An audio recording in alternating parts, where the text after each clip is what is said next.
Banalata express movie topic নিয়ে আমার কোনো সে নাই।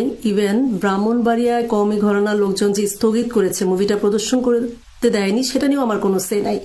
আমার মূল প্রশ্নের জায়গা হচ্ছে এই ছবির মূল অভিনেতা চঞ্চল চৌধুরী, যে ছিল ফ্যাসিস্ট হাসিনার 17 বছরের ফ্যাসিজমের দোসর।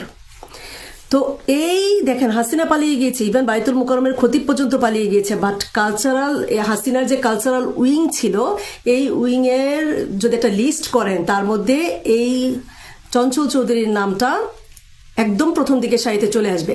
তো 15 সালের কথা আপনাদের মনে আছে? 15 সালে এই চঞ্চল চৌধুরীর নেতৃত্বে কালচারাল সাংস্কৃতিক অঙ্গনের কর্মীদের একটা দল খালেদা জিয়ার বাসভবনের সামনে গিয়েছিল এবং সেখানে একটা স্মারকলিপি দিয়েছিল, আর কত লাশ চান আপনি বেগম খালেদা জিয়া, এবার একটু স্টপ হন।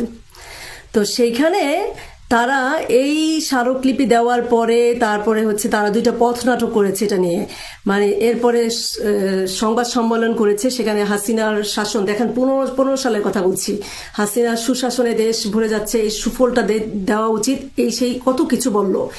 কিন্তু এই চঞ্চল চৌধুরীদের মুখে আপনি কখনো দেখবেন না পিলখানার ট্র্যাজেডি নিয়ে কথা বলতে, অথবা শাপলার গণহত্যা নিয়ে কথা বলতে, আর জুলাই রেভলিউশনের কথা তো আর নাই বললাম। তো এই যে আমার কষ্টের জায়গাটা হচ্ছে, আপনারা যারা বনলতা এক্সপ্রেস দেখে এসে রিভিউ দেন, তৃপ্তি ঢেকুর তোলেন, আপনারা যখন মুভিটা দেখেন তখন কি আপনাদের একটু ঘৃণা হয়নি? আপনাদেরকে একবারও মনে হয়নি যে চঞ্চল চৌধুরীর মুখের মধ্যে থুতু মারি? কারণ এই চঞ্চল চৌধুরীদের হাতে লেগে আছে হাজার হাজার মানুষের রক্ত। এদেরকে কি আমাদের সামাজিকভাবে বয়কট করা উচিত না? একবারও কি আপনাদের মনে হয় না? আমি তো দেখেছি যে আমার লিস্টে অনেকেই সচেতনভাবে দেশকে ভালোবাসেন, জুলাইকে ওন করেন, শুধু তাই না, ভারতীয় আধিপত্যবাদের বিরুদ্ধে কথা বলেন, কালচারাল ফ্যাসিজমের বিরুদ্ধে কথা বলেন। কিন্তু এই সেক্টরটাকে কেন আমরা ভুলে যাচ্ছি? এই সেক্টরটাকে কেন আমরা ইগনোর করছি? কেন আমাদের চোখ থেকে সরে যাচ্ছে যে এই জায়গাটা আমাদের ফোকাস করা উচিত?